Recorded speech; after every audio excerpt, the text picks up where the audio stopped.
Hello and welcome to the Nintendo Switch Online Game Club, the show where we play through the games available on Nintendo's various NSO apps completely at random. I'm your host, Derrick, and in this episode I'm joined by ProtonJon, streamer, runaway guy, and a member of Normal Boots. How you doing, John?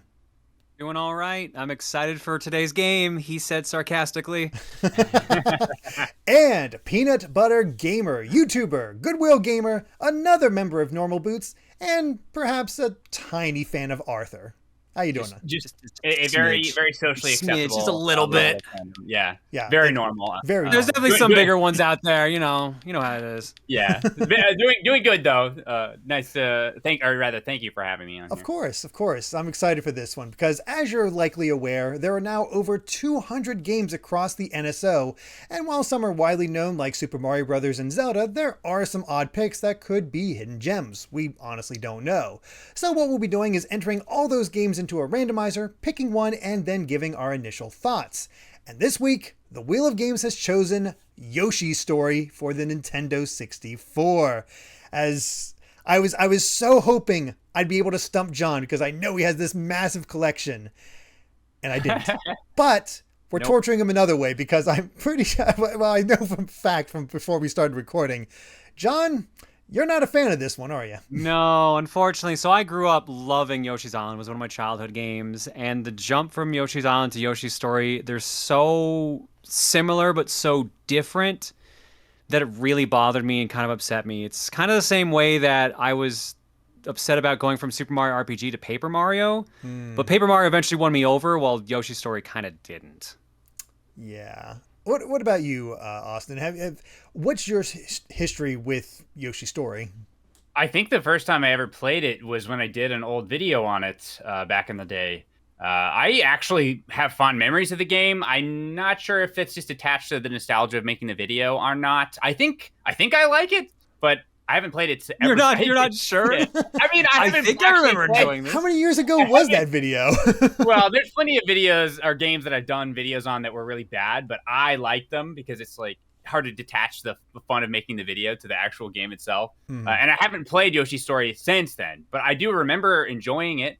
It's not. I would agree with John. It's not as good as Yoshi's Island, but it's charming. I like the graphics, and the music is super charming and happy. So I'm looking forward to give it another go. I think I'll probably bring the optimism on this one.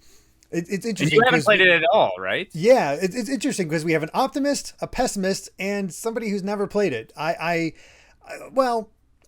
partially played it. There was, the emulation phase we all have in college, and I was just checking out the N64 games because I didn't grow up with an N64. I only got to try a few select games at a friend's house. So I was like, I love Yoshi's Island. Let me try out Yoshi's Story. And I played through the first level, and I distinctly remember collecting enough fruit to fill up the bar that goes around the screen. And this is all I remember about the game. And then all of a sudden, I'm teleported to the next level. I'm like, what the hell? Why did that happen? The end. Just over and over. I'm like, did I do something wrong? Like, is that how the level progression is supposed to work? That you're just randomly transported to the next level before actually finishing said level? I was so confused. I think I was so confused. I'm like, I think I'm done. I just shut it off. They took the game in a completely different direction, where that it wasn't based on physical progress in the stage. It was based on like just getting the food. But they wanted you to get specific things and do it specific ways because there was a score system. So there's like an optimal, like perfect score you can get per stage, but it doesn't unlock anything. It's just for bragging rights. It doesn't? No, it doesn't. I just assumed that it did. I never did it myself, but it is literally, as far as I'm aware of, I'll double check it over the week, but as far as I'm aware of, the score is just for a high score table. So it's like they kind of made it more arcadey because of that. So it's not like Yoshi's Island where you got all the collectibles and here's a bonus stage. Yeah, nothing like that. From what I can remember, it's like I said, it's been a while. There's only like 2 unlocks, really. There's 2 extra Yoshi colors you can get, a white Yoshi and a black Yoshi. And depending on how you play through the stages, that dictates what stages you can choose from. The way it works is that each zone has 4 worlds, but you only get access to the other worlds if you found the gates in the stage you pick. So if when you go from World 1 to World 2, if you only found one gate or didn't find any, you only get access to stage 1 of that world. If you find all the gates, you can pick which stage 2 stage you want to do, and that's the replay value. Because an actual run of the game is only six stages. He says he holds up 5. I don't remember that actually. It kind of sounds like Star Fox 64 to me a little bit, like where you have to do something special to unlock. Yeah, well, sort of. Like it's literally you just go around and find there's a little round dude with a number on him. Or is that the warp? That's either the warp or the gate that unlocks the next stage. It's one of the two. Like I said, it's been a while. Huh. But it's fundamentally very different, and that's why it rubs me the wrong way. Like, it's not bad that they tried something different. I just wish they'd kind of kept more of the DNA of the original game. It sounds so foreign to me. Like, I don't understand that sort of level progression at all. I just remember thinking oh, this game looks so cute because of the art style, the storybook idea. That's pretty cool. Like that seems like a pretty solid idea. And then you play it and it's just, I guess it's like that. I'm honestly really curious to try this one out this week because it's just such a big gap for me because I'm aware of most other Yoshi games, but this one, not at all. All right, so this came with a specific cheat sheet card to show you how to play the game. So this is basically the instructions of the entire game on just this one card. It tells you all the favorite fruits of all the specific Yoshis, what your each meter's worth and what these bonus fruit are worth and stuff like that. Huh. I mean, so there's an actual manual too, right here. But yeah, that image of the flower, that's the thing. One of the things I remember most vividly is the health bar is a flower, and then when you die, the flower goes blue in the face and shrivels up and dies. Oh yeah, so it's such a cute, happy game. But then when you die, it's oh, you my just God. murder nature. Yeah, you die and you get kidnapped. Yeah, you kidnap this little cute ass dinosaur. And if I recall, you do run out of Yoshis. As they die, they get kidnapped, and then you don't have that Yoshi anymore. I don't remember if you can get them back, but I remember I got to the last level with just 2 Yoshis left, and then I ended up not even winning because I just died, and then it basically game overed. Yeah, so that's the life Star system in the Fox. game. Yeah, the life system is all the extra Yoshis you have. So you literally are sacrificing Yoshis to try to get to the end of the game. I don't think you can save the kidnapped ones unless you beat the game, but you can, depending on the stages you pick, you can unlock the 2 extra ones. So it's a weird mishmash of if you're good or lucky, but yeah. Yeah, and there's no Baby Mario with this one too. This is the first Yoshi game without Baby Mario, so you're not protecting him or anything. Which that's a plus. I'm cool with that. good with that one. Yeah. Huh. Like I said, I find myself not dreading it, but also not excited for it. Just more mystified by the whole concept, especially as you described it, John. I'll give you a little bit more of a optimistic take. Okay. Again, it's been a while since I played it, but I would say yes, it's not as good gameplay wise as Yoshi's Island. But I think if you just go into it just wanting a charming little experience, it's nothing crazy hard, lots of good music, pretty cute graphics, and fun looking enemies. I think it's a very pleasant experience, and it won't really take you that long to get through.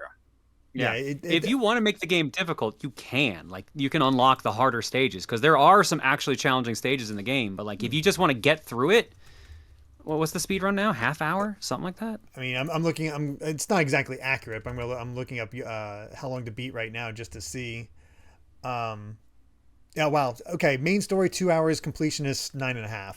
So yeah, not long to actually beat, but it does feel like a game it's probably worth replaying it a few times just to try to see as much as you can, just because that's how you get your worth out of it.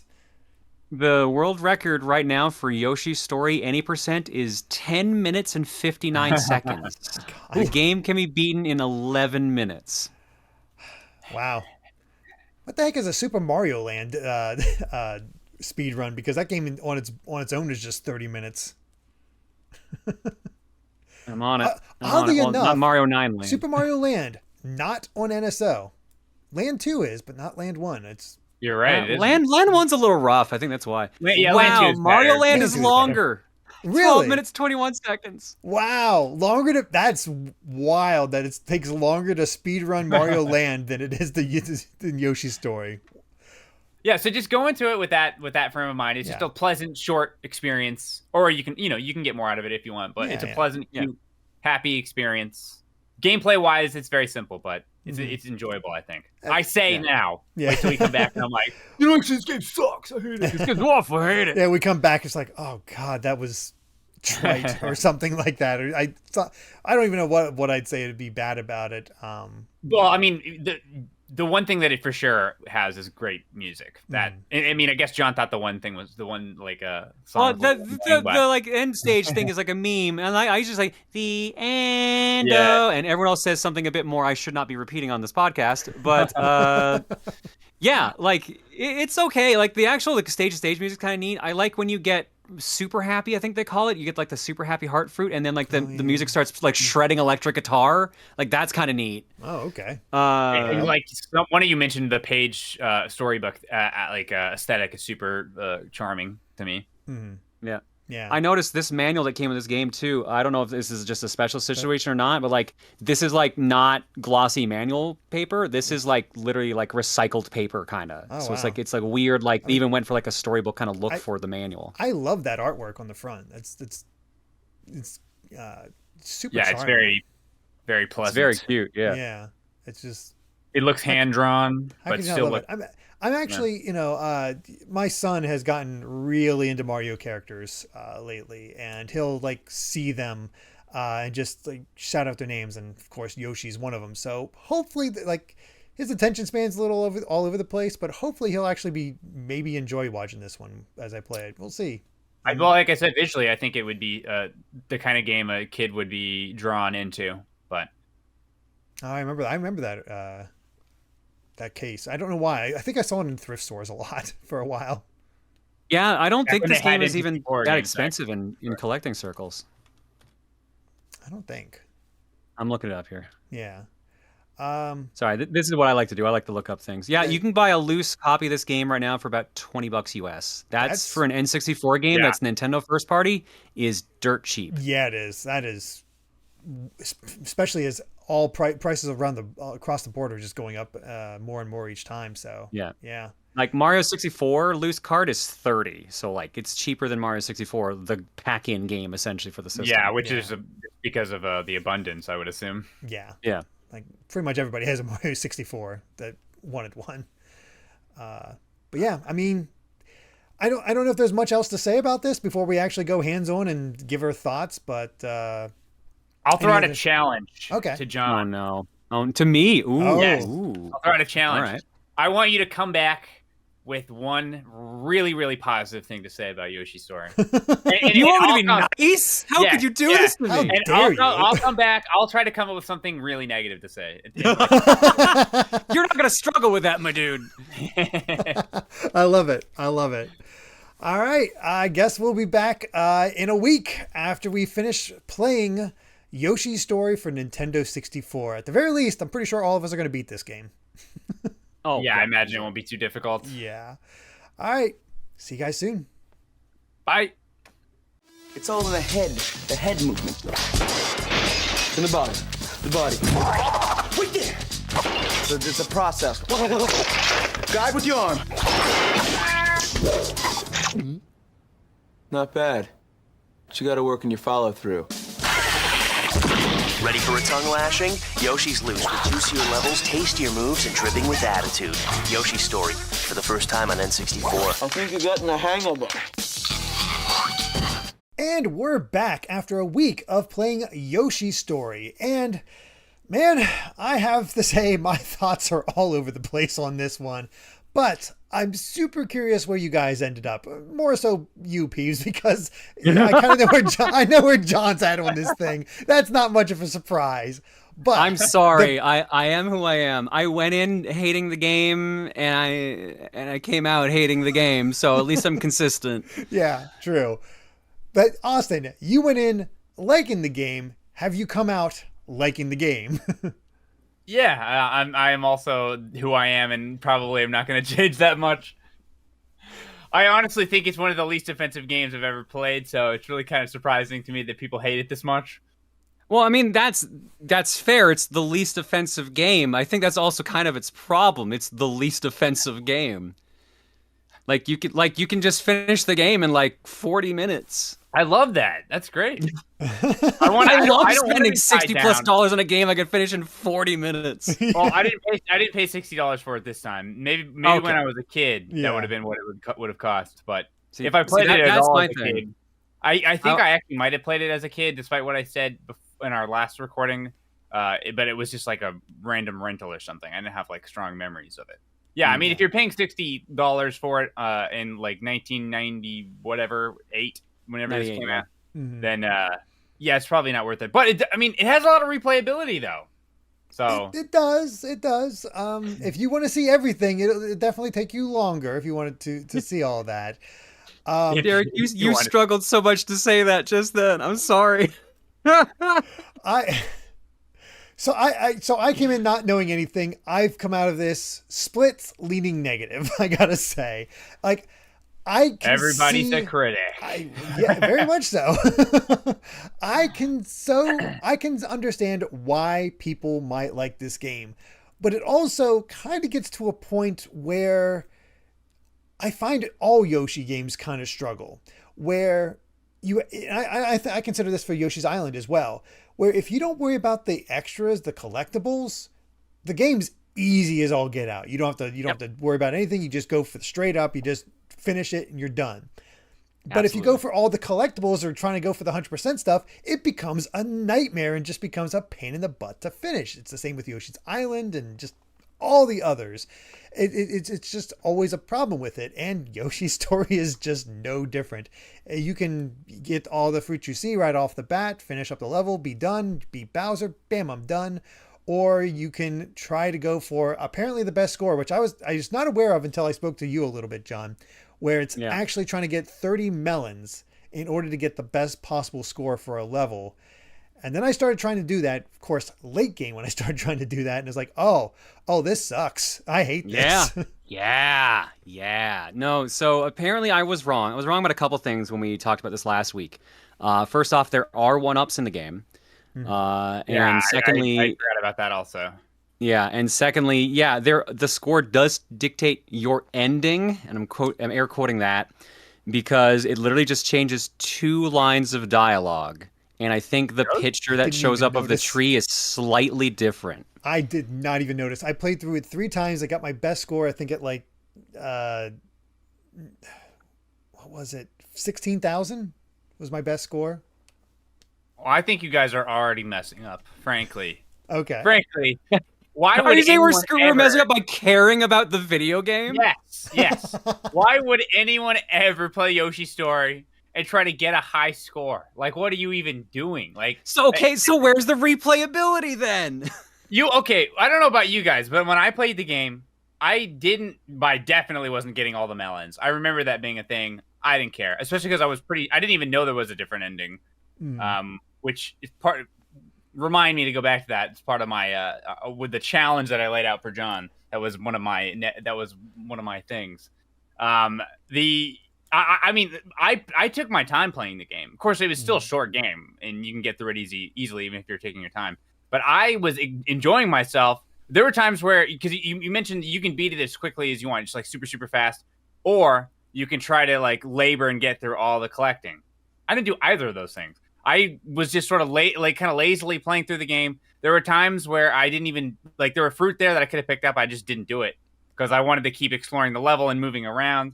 So I was taking my time and just kind of enjoying the ride, seeing the different parts of the levels that I never did see before because I got the fruit too quickly or whatever. And I actually found some stuff in the game that I didn't see before, just kind of exploring. Because the way Yoshi's Story is built for the uninitiated is it's not really. It's linear in a sense, but the levels aren't linear like a typical platforming game like Super Mario. You run from left to right. A lot of times you are running from left to right, but there's like things up in the air, there's things down below, there's different stages or different like screens on the course, and the more you move around, it's sort of built almost like you're supposed to explore the level and instead of like get to a certain point. So I was doing that. I was like purposely not finishing the levels as quickly as I could just because I wanted to see more stuff. Yeah, I played. And I had a good time with that. I played a lot of levels like that just because I was trying to find like the best fruit. I'm like, here's my Yoshi's favorite fruit, and they're the lucky fruit. I'm only going to go for those, which took me a little longer in the level. And especially later on, I needed to find those extra hearts because what I ended up doing was my first run through all the stage 1s, because you get 6 levels, unlocking more by finding hearts in those previous levels, and that has more options for the next page. But you always go through those 6 pages, and then you get to choose the level of that. And I just did all stage 1s, all stage 2s, and all stage 3s. I've not done the stage 4s yet to see what those levels have to offer.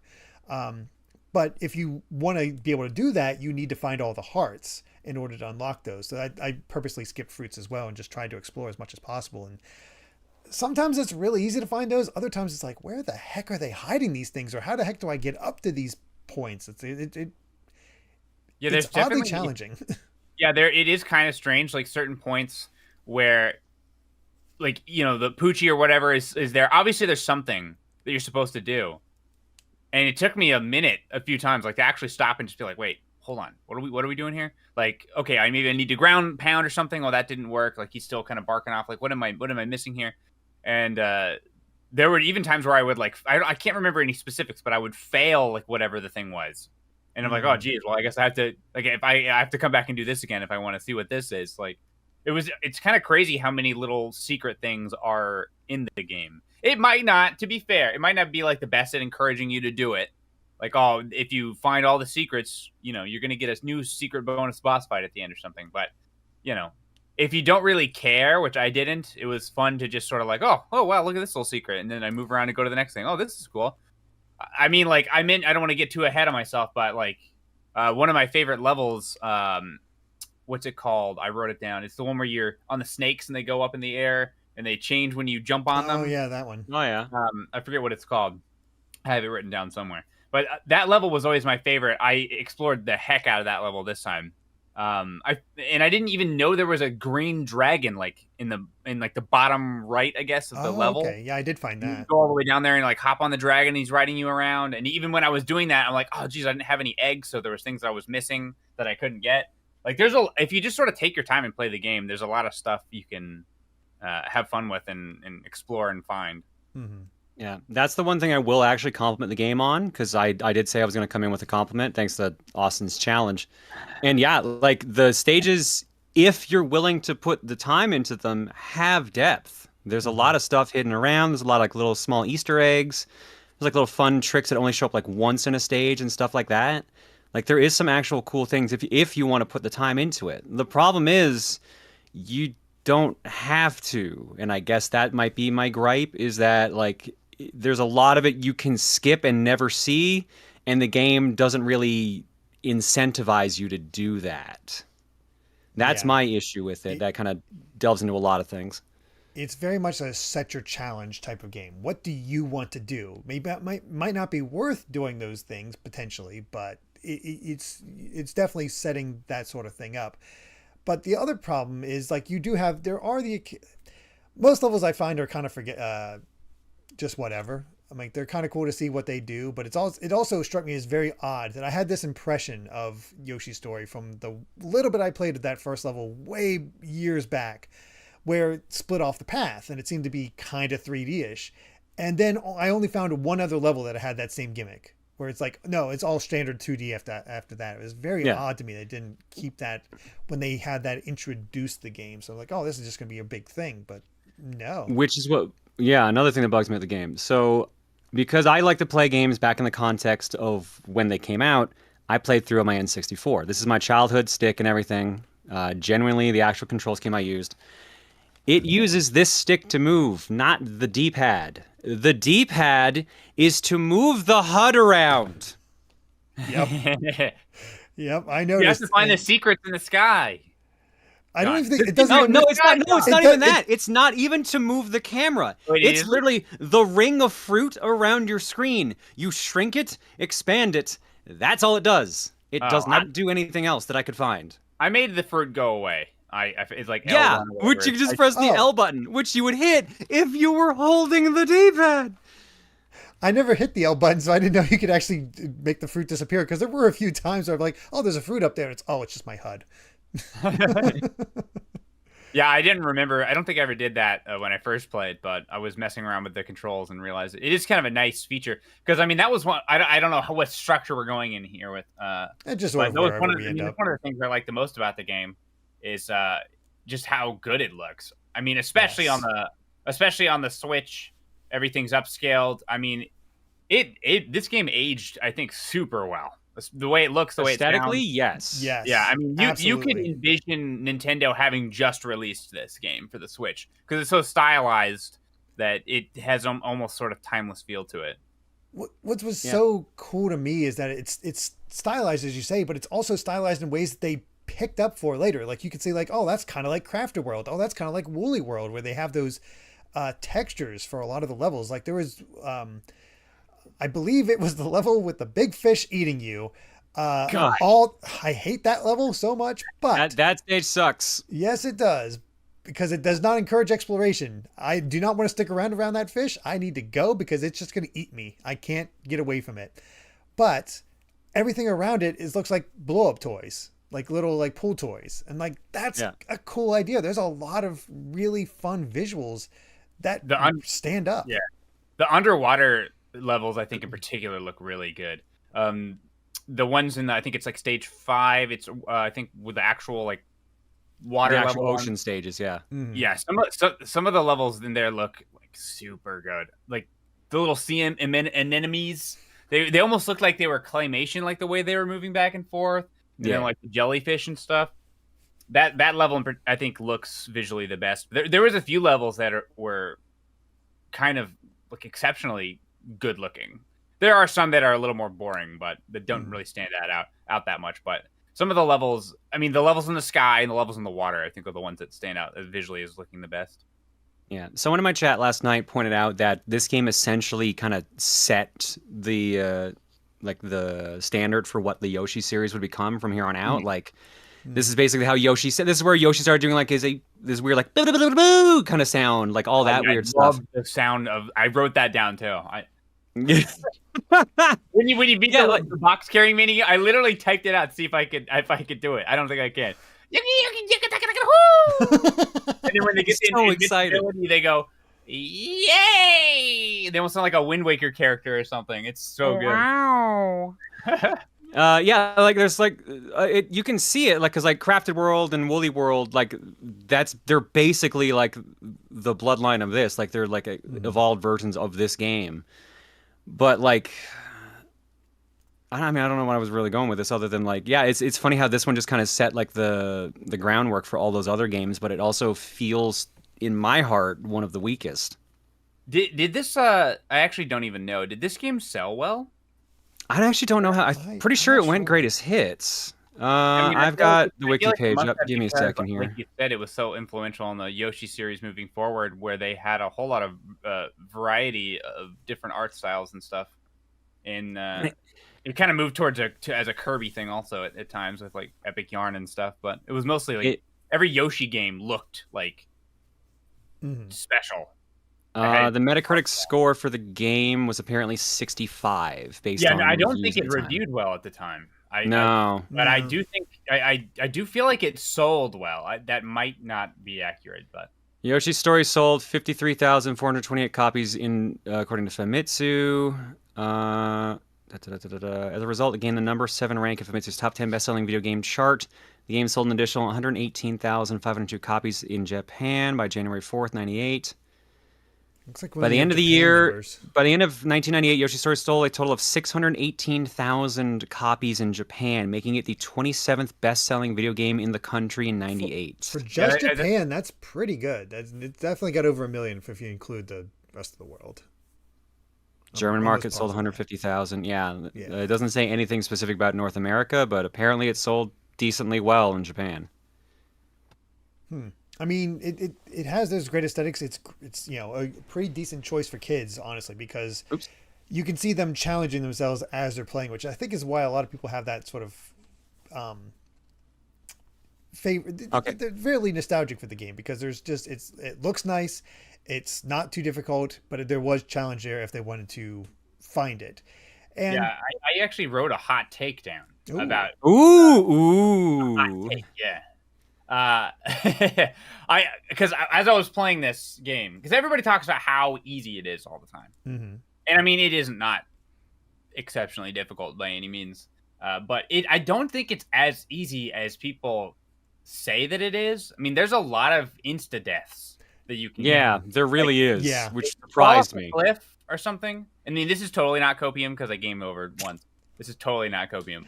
But what happens when you game over? Because I made a specific point to like have a save state and I just like I'm gonna go back because this is pissing me off that I'm just like get randomly hit out of nowhere and into the pit. Yeah, I may have forgotten there were save states in the Switch. I totally always forget that. I would have used it before I jumped into a cliff just to make sure there was nothing down there. Even though I was like 90% sure it was going to kill me, but I did that twice. I was 90% sure it was going to kill me, but I just couldn't help it. What if there's something down there? I had to jump down. I'm dead. Fair. I think I died to the fish 3 times because every time I underestimated. I'm like, oh geez, I wasn't expecting him to like. He jumps high. He jumps really high. I almost hit the bluefish more, but I'm going to let Austin finish. Go ahead. So I went back the second time and I was like, okay, I'll just be a little more careful. And then I actually kind of slipped into the water and he like instantly grabbed me. And I was like, well, now it's personal. I have to go back to this place. I don't want to see what's over there. I don't even remember what happened the third time other than I got eaten again. So I stopped going into that level. But yeah, I mean, like the game is, I mean, you only have 6 lives and there are 1-ups like John mentioned. But I only found 1. I don't like the white shy guys. Yeah, you have to find a white shy guy, then select him after you beat the level. It's very odd. Here's the thing: you have to beat the stage with the white shy guy without dying. If you die, the white shy guy is lost, and he does not respawn in the stage. Yeah, the game is less forgiving than I think people give it credit for. I mean, if you're a well experienced gamer, then you're probably not going to have too much trouble with it. And like you guys have mentioned before, you can beat him like.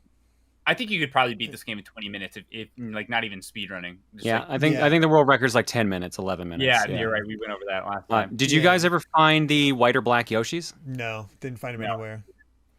Did you? I got the white Yoshi. I got the white Yoshi, please. So they're interesting because you just find a giant egg and you just have to. It's the same deal as the white shy guy. Beat the stage without dying and you get an extra Yoshi. But they're supercharged. One thing I did not know about the game is that when your health is at full, you're stronger. Your eggs explode into fireworks. I didn't notice that. But if you have less health, they do less damage. They explode in shorter ranges. The white and black Yoshis, their shots are supercharged. So like they're double the size of explosion whenever you fire them off. And they like every fruit. So every fruit they eat will give like the lucky fruit bonus. Oh. And like they can eat items that other Yoshis hate. Like they can eat the spicy peppers. They can eat like black shy guys and a bunch of other stuff. Wow. So they're like super busted if you're just playing through the game. That's cool. How like where are they? Are they only in like level 2, 3? So, or something yeah, like that, actually, it's like that. I think the black Yoshi is only in like 2-1, 2-4, and maybe 2-3. Okay. So and then the white guys are only in like 3-2, 3-3 or something like that. It's weirdly selective. I was going through some guides to like look up secrets and stuff, and there was like, not in, like World 2 is where you find Black Yoshi, but he's not in all of them, and World 3 is where you find White, but he's not in all of them. Okay. And if you actually get them and you go to the ending, they're in the ending too. So they'll show up as like an extra in the pop-up book at the end where they're jumping in front of the tree. Like they'll show up. Well, that's cool. But they don't stay unlocked. Worth doing, you have to unlock them each run through? Each run through you have to unlock them. They do not stay permanently unlocked. Oh, weird. Yeah, okay. Huh. Which I guess makes sense. It's a 6-stage game, but like, I would have liked to have kept them unlocked.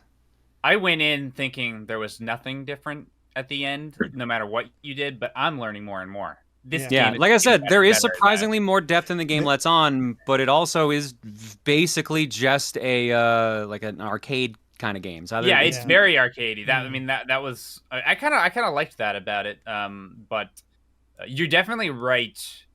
I think that there's more things to do than in the game and unlock and see than people give it credit for. But you are 100% right, John, when you say that it doesn't do a great job of encouraging you to find. No. So it kind of depends on how your brain works, in my opinion. Like if you're kind of like, all right, if kind of more completionist minded, like, okay, I'm going to do this. I'm going to try to like get the best score and do the best. Like, I feel like you probably won't enjoy this game that much. Mm-hmm. If you just jump in and you're just kind of going in for the experience. I kind of in my head compare this game is like the Mario Galaxy of Yoshi games, in the sense that a lot of people I know don't like Mario Galaxy because it's too easy and this and that. But it's like I don't play it because it's hard. I don't play it for the gameplay necessarily. I play it's like I want to go into this planet and explore the ocean and go through this and like I just want to see everything. I want to hear the music and stuff.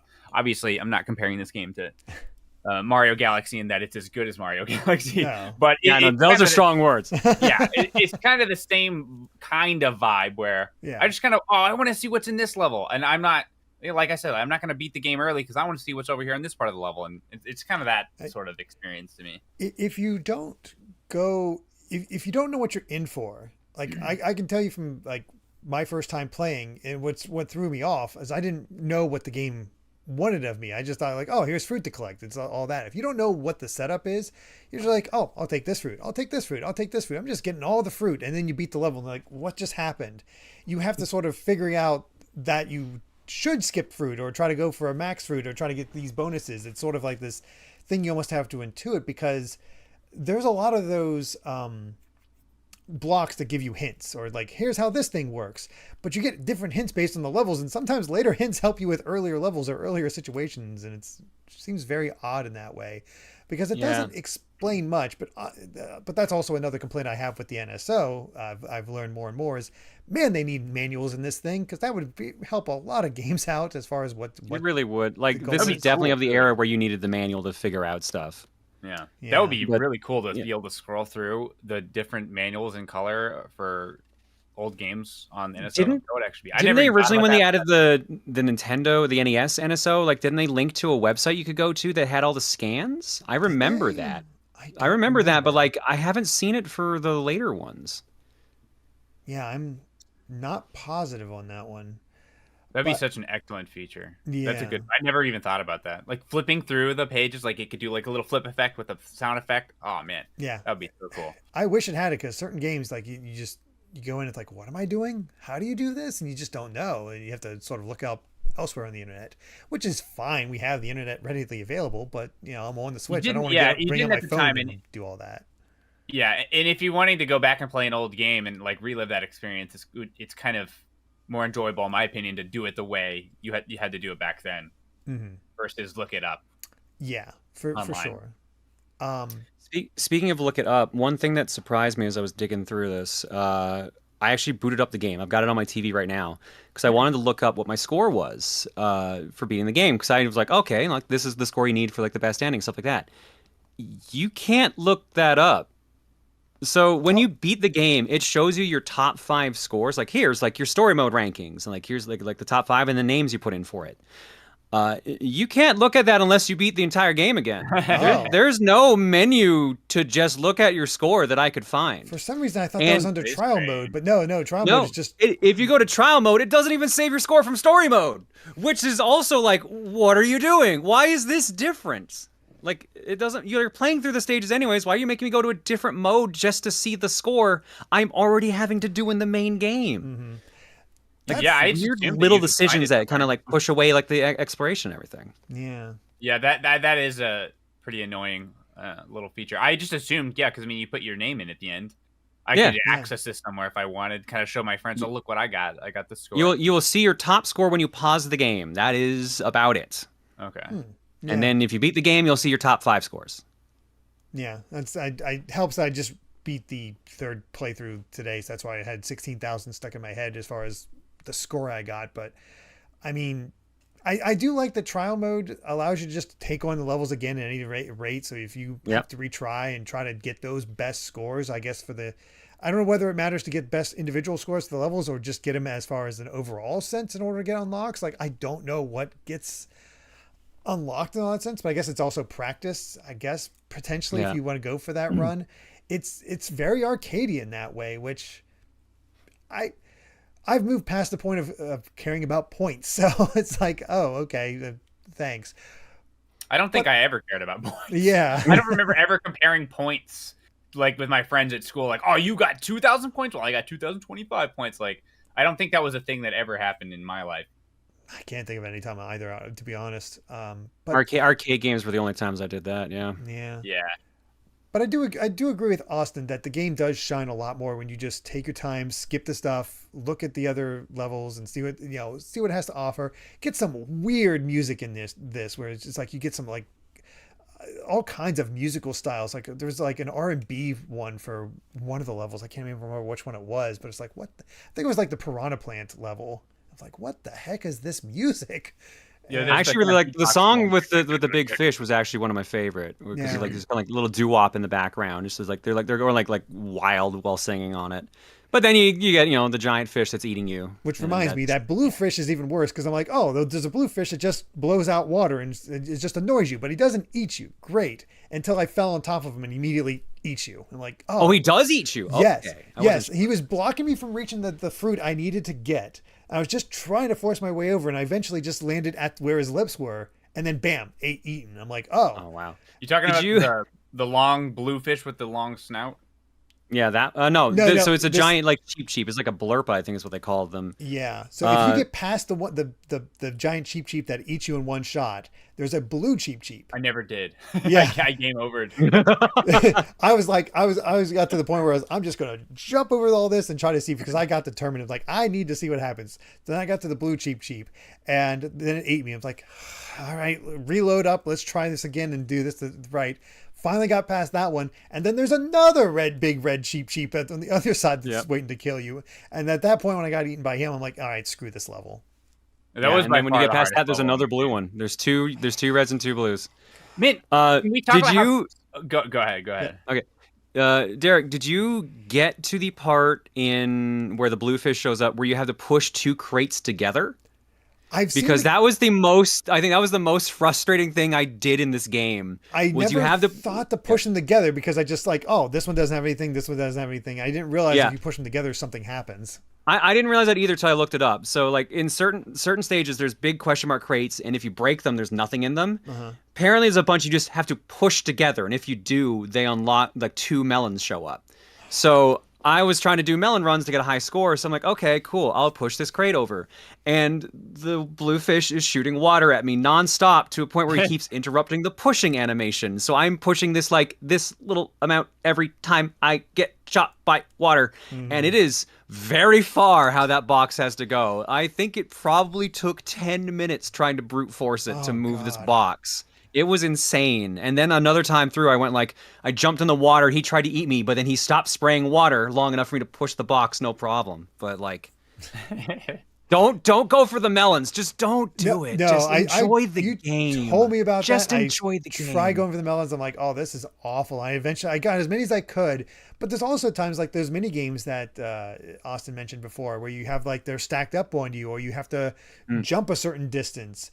If you screw those up, well, there go your melons. No, don't get to try again. So much for your good. That was one thing. thing.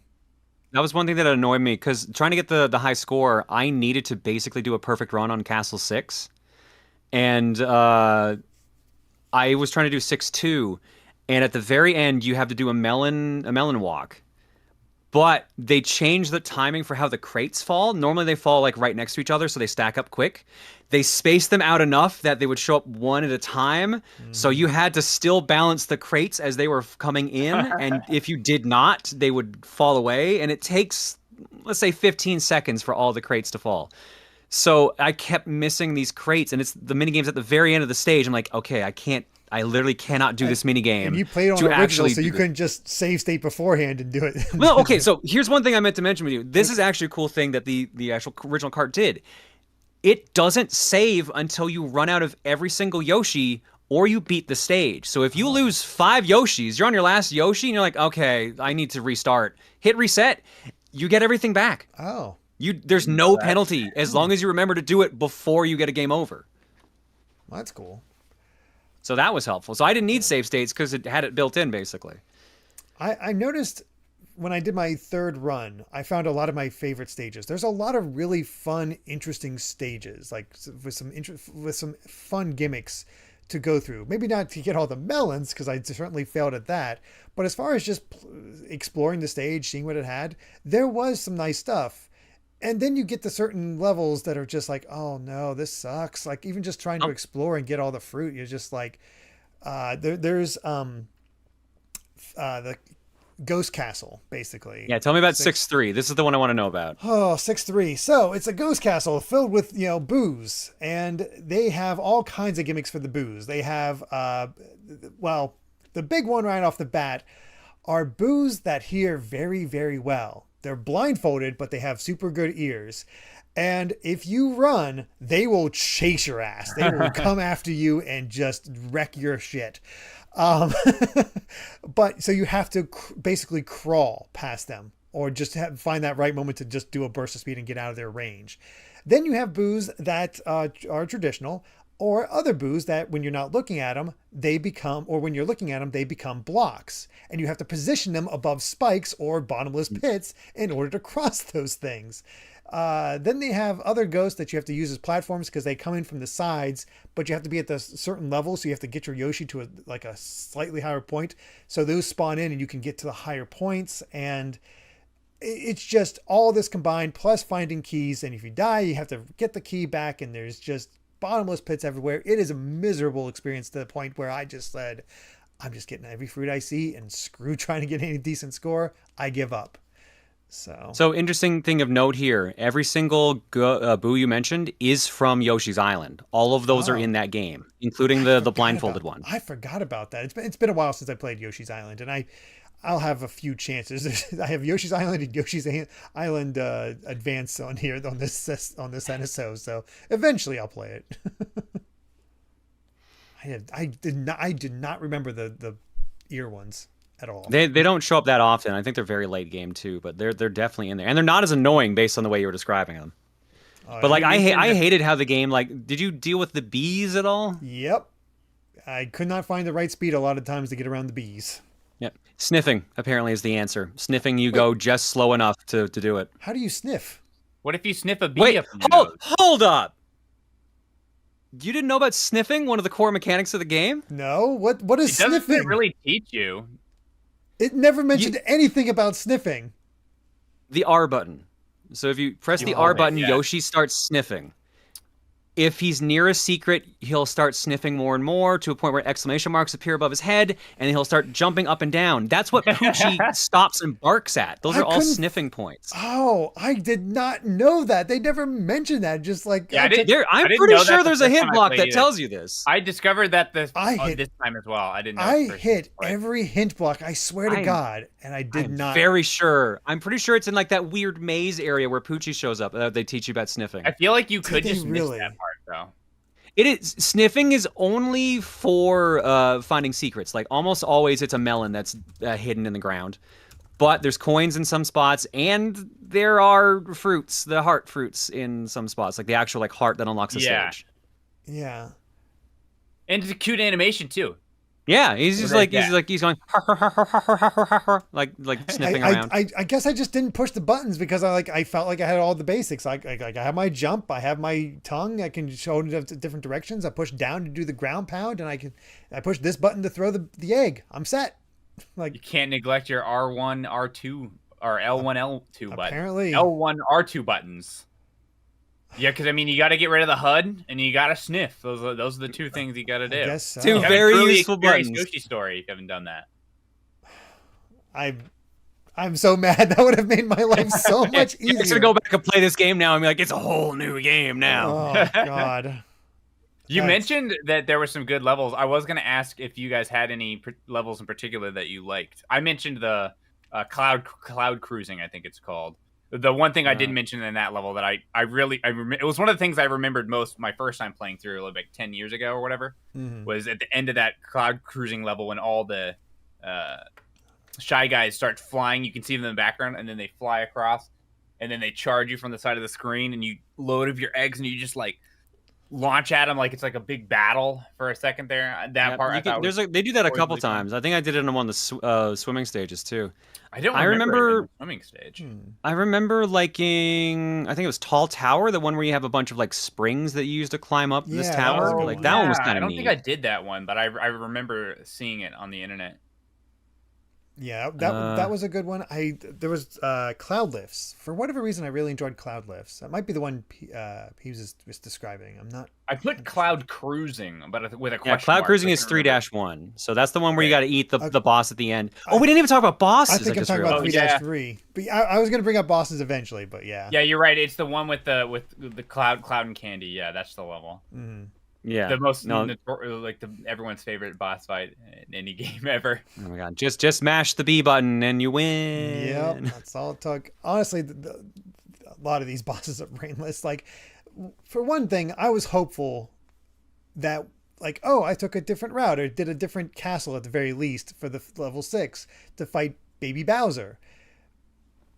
It's the same boss every time. Yep. Yep. Baby Bowser fight does not change. There are 5 bosses in the game total, and 4 of them are in World 3. They are? Yeah. Yeah. So depending on which stage in World 3 you do, that dictates the boss you get. 3-1 is like that dude who's made of like cotton candy. You just eat him and you win. 3-2 is an invisible boss where like you have to you have to see where his like distortion is and shoot eggs. And I don't actually remember what the other 2 are. I don't know about number 4, but 3 was the genie that breathed fire that you could easily hit before he could even breathe fire. And he sent like, there was on those lifts that tilted one way or the other when you're standing on them. So he'd send down spiked balls and you'd have to dodge those while dodging his fire. But I was always able to hit him with the eggs, and it only takes 3 hits. So it's not like it was that difficult. So I think this is another. If they had added more bosses that were more enjoyable or challenging, I think it would have added a lot. Like, okay, well, I got to get to the end of each level because there could be a cool boss. Like, yeah. This is the gripe I have with this game and also Paper Mario Friend 64, in that the previous game, Yoshi's Island, was renowned for having like all these wild and weird wacky bosses, and you fought them every 4 stages very consistently. And this has, on a run you'd experience 2 total, and then on a new run the second boss is always the same, so you're basically only changing one boss. It's such a weird step back. So much potential to just change up the Bowser fight in some way. And yeah, we did. I should mention, because I did lay out the challenge for John, and my part of the challenge was to say something negative. That is by far the worst part about the game, is because one thing I do like about it is that you have to kind of replay it. It's really short, which is a low commitment. I love low commitment games like that. And then you just like replay it as many times as you want. But in order to see everything, you have to replay it. In which case, you have to beat the end boss again. He's always exactly the same. I didn't even know there were like mild variations in the text or anything. But like, even the boss fight aside, because I mean, whatever, you can beat him really fast. The end cutscenes take forever, and they're lazy because they're just repeats of like each page turn. Yeah, literally the just first 5 reread that part I get. did like 20 minutes ago. Like I was like, that part okay, I get wanna though, play because the you're next game reading now, the can I, story. like- This is the story you wrote. I actually get this artistically. Yeah. Because now it's like, okay, Yoshi's story. He went through the lava pits, and then he fought the bone dragon. He ate. But I can the, read a lot cotton faster candy. than they're playing the text out. So Okay, it's like, yes, can you that's hurry correct. up? And then you have the song just playing at all times. The end of the end of. Just- But it's a slow jam this time around. It's somehow Yeah. slower than the original one. Yeah, so that's by far my least favorite part about it, is just, all right, I want to do the next, I want to start over and see what levels I didn't see. Let me set this game down and go like make a peanut butter sandwich or something. It's going to take a while to get through this credit for the 3rd time. Yep, pretty much. And then you have to even then you have to, like, you see your score, you see the score table. There's no button you can push to get back to the game. You have to hit reset every time. Yeah, you actually do have to reset it. Which, you know, some old Well, games are apparently it's like not that, but it saving feels your weird score for a game anyways. that you want to do another run of. Oh, it Yeah. saves the score. It's just you can't see it unless you beat the game again. Yeah. Yeah. Hold on, Jimmy. I swear I got a good score. Just give me like 30 minutes to get through this game. I'm just going to bum rush it so you can see it all. And yeah, the biggest takeaway I have from this is that I understand its good points. I definitely see its bad points. But a lot of times I found myself like I beat one run and then I have to like, all right, let's do this. Like I had to work up the effort because it just felt like kind of a slog in a way. I just couldn't get myself excited to play it. There wasn't that real push. And I would be happy when I find this delightful level or this delightful concept that was used. I'm like, oh, this is neat. Let's try that and have some fun with that. But most of the time it's just like either kind of standard or, oh God, this is super frustrating and I'm really pissed off that I keep losing my Yoshi. So it was hard to build up the energy to like, yeah, let's play this more and see what it has to offer. It just, I don't know. It just kind of nagged at me, I guess, in the best way. It felt like an experimental game to me. It definitely felt like they were trying some things. I think they cared more about the aesthetic because I think I guess they took the lesson of Yoshi's Island was popular because of the aesthetic. So they focused more on the aesthetic than the content of the game. But like, there weren't. So again, my gripe, I grew up in the N64 era. Like I loved playing the N64.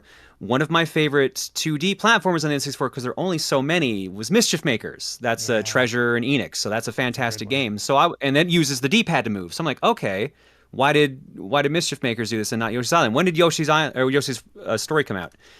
Yoshi's Story came out December 21st, 97 in Japan, and March 10th, 98 in North America. Mischief Makers, June 27th, 97 in Japan, October 1st, 97 in North America. Mischief Makers, I would argue, the better game for numerous reasons, including it being just a 2D platformer, came out first. And I was like, oh, no wonder I didn't care about Yoshi's Story. That game needs to be on NSO. That's all. It really does! I have a copy, but I want it on NSO because more people need to play it. But... yeah, I don't know. Do we have much else? Like, I think John gave his positive and Austin gave his negative. But yeah, I don't hate the game. I'm just sort of like annoyed by it to the point where it's in a lot of respects. But I understand what they're trying to do. I'm not mad. I'm just disappointed. I mean, I'm probably never gonna play the game again. Mm-hmm. But I do appreciate the aesthetic. I mean, realistically, this is a game that's about it's art. It's art. Yeah, it's a game about depression. It's a game, a savage dark tale. It is. He's kind of right. It sort of is. Yeah. Because everyone's like hypnotized. You need to go get the super happy tree to cure depression. Yeah, and then it's the savage dark storyline. People think, oh, it's happy. That's the meme. It's the happy game. No. This is a game where baby Yoshis get eaten alive.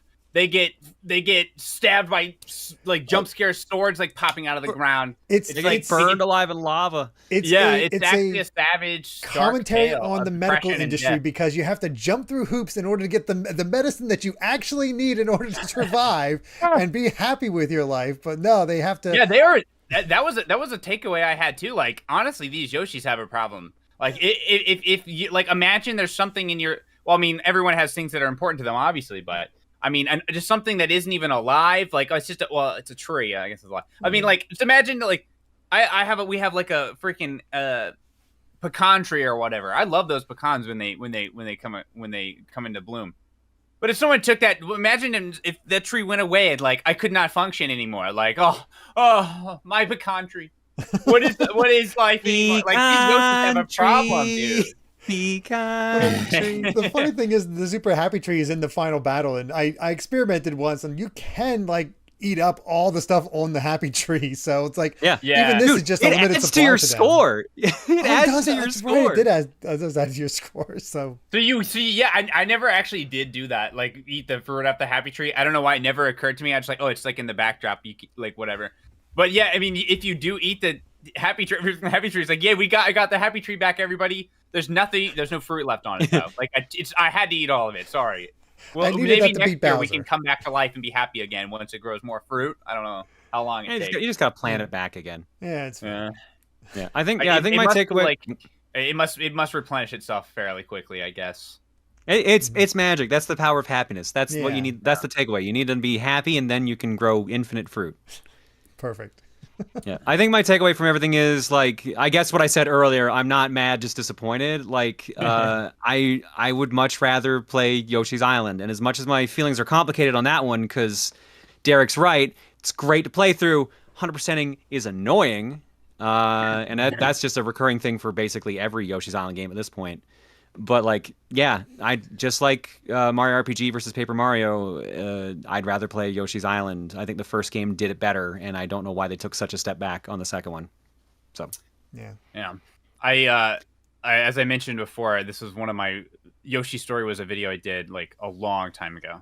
I did actually go back and watch I wanted to do this that. I didn't get the rewatch this chance. video for the first time in a long time while I was playing through, and I couldn't help but laugh at this. There's a segment that I did a couple times where like Happy Me is trying to play the game like, oh, come on, let's just play Yoshi Story. It's going to be great. It's going to be great. And then there's like a grumpy version of me that's like, no. And I was just cracking up super hard because I'm like, oh, it's me and John. Like, doing Exactly. it's me and John. I foretold this because there was no context for why I did that in the video.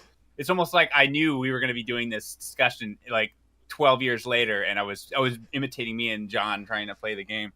I'm sorry, I my got a kick out of that. anger permeated time and space. I'm sorry. If anyone was capable of that, it'd be you. So, well, let's lock this in as official. Would you recommend it as an NSO or tell people to stay away with an NO? Peebs, let's start with you. I would recommend it. Yeah, I think it's worth playing through at least once, maybe even twice. I think it's super low commitment. As long as you're not going in expecting like it to be Yoshi's Island or to be something that it isn't, I think it's totally worth playing. It's especially if it's on NSO and you already have it. It's not like you have to pay $60 to play this game you're going to play in minutes. True. John? Yes, with big caveats. Do you have any prior experience with the Yoshi's Island series? Because that will dictate a yes or no. Do you have like 20 minutes to kill to do like a stage or the whole game? I think it just depends on like if you just want like a super short arcadey-ish experience and just want to kill some time, sure. But there's so much better stuff on NSO that you could play that it's very hard to recommend above all the other stuff on there. So overall, it's a no, but there are some yes scenarios. Yeah, I give it a light NSO. There are things here worth experiencing, checking out. As Austin says, you're already paying for it, so you might as well check it out and see if it's your thing. There's no harm in that, but whether or not you actually want to spend the time to play a lot of it, that really comes down to the individual person. And I wanted to see more of the game, but I was also a lot of the times being like, so it's just one of those things where it's like, I felt the obligation of this, and I would definitely recommend many of the other games I've played on this show over Yoshi's Story, but it's not bad. It's just kind of average. I come around feeling it is a game. It does what it wants to do fine enough, but there are so many ways it could be better. I feel so. That's where I ended up. But what about all of you at home? Have you played Yoshi's Story before, or was this your first time? And before we go, where can everyone find you at? John, plug yourself away. Hey, you can find me mainly on Twitch right now at twitch.tv/ProtonJon. I stream Mondays, Wednesdays, and Saturdays. I'm a late night streamer usually, around 8 o'clock Mountain Time, 7 o'clock Mountain Time is when I start. I go to about 2 a.m. I play through games I've never beaten before, hence all the stuff in the background. I do like weird challenges with my friends. We did an archipelago race last night, or a co-op game, so we were unlocking people's items in other games. And my main bread and butter is Fortune Cookie, where I play a bunch of random games out of my game collection, and the chat votes to see what we play next for about half hour to 40 minutes. A lot of Nintendo stuff, but there's a lot of weird stuff that comes up too. Oh, I'm sure. And you can see me over on YouTube at youtube.com/TheRunawayGuys with Chugga Conroy and Nintendo Capri Sun. Yep, exactly. Definitely check all that out. And Peebs, where can they find you at? YouTube.com/PeanutButterGamer, where I do like my scripted, more review-ish style videos, and then YouTube.com/Peebs, where I do anything unscripted that I feel like doing. That's pretty much it. Yeah, always a lot of fun. I guarantee laughs. So always quite entertaining. But yeah, thank you both so much for joining me. And if all of you lovely viewers enjoyed this episode, let us know in the comments, and please consider supporting us at patreon.com/gvgaming, which includes our live audience tier that will allow you to watch Game Club live as it's being recorded. So yeah, check that out. But hey, even just subscribing and hitting that bell helps us a ton. But now it's time for the Wheel of Games to choose next week's title, as I'm joined by my special guests, Beta64 and Yo Schiller. Are you both ready to see? Yes! I'm so glad to have both you here. Are you both ready to see what game we're playing? I am currently sweating at the thought of playing a video game that I have not chosen. What greater fear is there in life than the thought of having to play a video game that could be gargoyles. I'm excited considering you could have had me on for Yoshi's Story, considering I've never actually played it. You've never But played now- Yoshi's Really? Story? I know, Good right? game. I know. That could have finally been it. But now whatever's on this wheel, I have to play. So I like mean, Yoshi's Story Honestly, again. I feel like I did you a service, but Maybe. I don't know. Did We'll you look see. at Yoshi's Story and you're like, oh, we got to have the Yoshi guest on now. So you brought me on, and then you're like, and then Beta 64 already kind of looks like Yoshiller, so we got to have him on too. yeah. Which one of us is Yoshillik? You'd never be able to tell. I tell you. want to be able to take off my hat and just like hand it to you. Yeah, and then I just grab it. It's fine. I'm ready. The I'm funny ready. thing is it's kind of a trend because I had Ant Dude on, and the episode after we got Kirby. Oh man! So it's just a So- trend. Whatever the game you're known for is, I get it the next time. So Got I it. think my game I'm known for might be Earthbound-ish. I don't know. okay. What am I known for? That I- used to be I'll my go for The Earthbound, only yeah. thing I'm kind of known for, I guess, is Castlevania. But anyway, That's true. we'll see what actually comes up. So let me go Yep. ahead and bring up our wheel of games, and let's click the spin. See what we're going to get. And as we spin, we are getting, oh boy, Please be good. back to the Nintendo 64 with Pilot Wings 64. Oh! There we go. All right. I have not played this one. The only thing I know about it is that Mount Mario Rushmore is in it. Dude, you know how I said like, oh, what game am I known for? Like Earthbound? It's literally Pilot Wings 64. I've played through that game 3 times. I have streamed it. I have created like a Patreon series specifically for Pilot Wings 64, playing through it again. It is one of my favorite games of all time. Well, it's a So, hard no game to expectations. access. But we'll actually Yeah. get into this at the beginning of next time because we Yeah, got- I have got a no lot to opinions. talk Sorry, about. I have no opinions. Sorry, no opinions. Oh no, of course, no opinions there. Never played no, before. no, he's just giddy as all get out. But I'm just giddy for no reason. This is just who I am. This Yeah. is just who I am. well, there you have it, and we'll see you next time as we cover, somebody's favorite game, Pilot Wings 64. Who could it be? Who could we'll it be? never know. Thanks for watching, and until next time, bye. Bye-bye.